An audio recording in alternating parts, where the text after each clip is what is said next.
రోజు రోజుకు మానవ సంబంధాలు దిగజారిపోతున్నాయి. కన్న తల్లిని కంటికి రెప్పలా చూసుకోవాల్సిన కుమారుడు ఆమెను రోడ్డుపై ఒంటరిగా వదిలేసి వెళ్లిపోయాడు.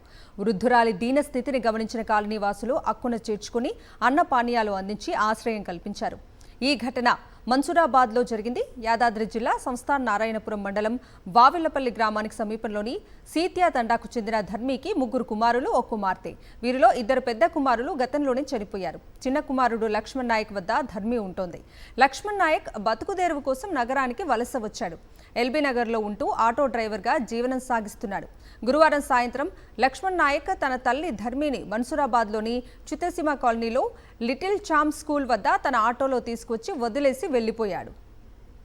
రోజు రోజుకు మానవ సంబంధాలు దిగజారిపోతున్నాయి. కన్న తల్లిని కంటికి రెప్పలా చూసుకోవాల్సిన కుమారుడు ఆమెను రోడ్డుపై ఒంటరిగా వదిలేసి వెళ్లిపోయాడు. వృద్ధురాలి దీనస్థితిని గమనించిన కాలనీ వాసులు అక్కున చేర్చుకుని అన్న పానీయాలు అందించి ఆశ్రయం కల్పించారు.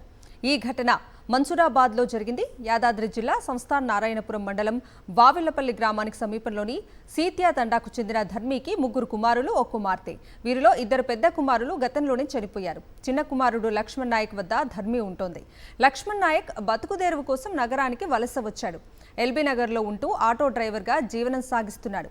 గురువారం సాయంత్రం లక్ష్మణ్ నాయక్ తన తల్లి ధర్మిని మన్సూరాబాద్లోని చిత్తసీమ కాలనీలో లిటిల్ చామ్ స్కూల్ వద్ద తన ఆటోలో తీసుకొచ్చి వదిలేసి వెళ్లిపోయాడు.